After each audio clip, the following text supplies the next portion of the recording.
اعوذ باللہ من الشیطان الرجیم بسم اللہ الرحمن الرحیم۔ ناظرین کرام السلام علیکم۔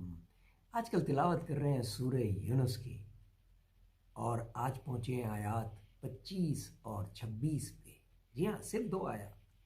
گزارش کروں گا کہ آیت نمبر 23 اور 24 جو پچھلی نشست میں ہم نے کور کی تھی، اسے ایک دوبارہ دیکھ لیجئے، دوبارہ سن لیجئے، کیونکہ بہت اہم آیت تھی اور اس سے آپ کو آگے آنے والی آیات کا کانٹیکسٹ سمجھ میں آ جائے۔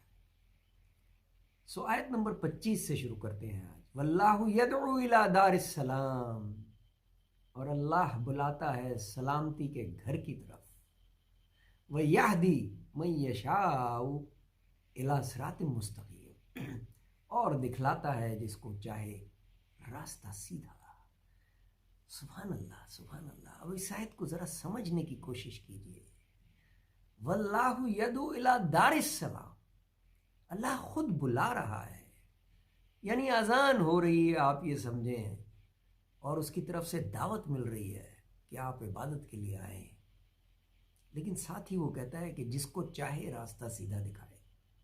جی ہاں، یہ اشارہ صرف اس لیے ہے کہ اگر آپ کے دل میں نیت نہیں ہے، اگر آپ کے دل میں اللہ کے لیے عشق اور چاہت نہیں ہے، تو پھر آپ کا دل اس طرف مائل نہیں ہوگا، اور ہم آسانی سے کہہ دیں گے کہ اللہ نے اس کے دل پہ مہر لگائی۔ اللہ کسی کے دل پہ مہر نہیں لگاتا، صرف آپ نے اپنا انٹینٹ شو کرنا ہے اس کو، آپ کا دل کھل جائے گا۔ للذین احسنوا الحسنی، للذین احسنوا الحسنی وزیادہ، جنہوں نے کی بھلائی ان کے لیے ہے بھلائی، سیدھا سیدھا۔ ولا یرحق وجوہہم قطر ولا ذلہ، جی ہاں، اور زیادتی اور نہ چڑھے گی ان کے منہ پر سیاہی، یعنی جس نے بھلائی کا کام کیا، جس نے اچھے کام کیے، اس کے چہرے پہ سیاہی نہیں ملی جائے گی۔ اولئک اصحاب الجنہ ہم فیہا خالدون، اور وہ جنت والے ہیں اور ہمیشہ اسی میں رہیں گے۔ ہم اکثر یہ گناہ کر بیٹھتے ہیں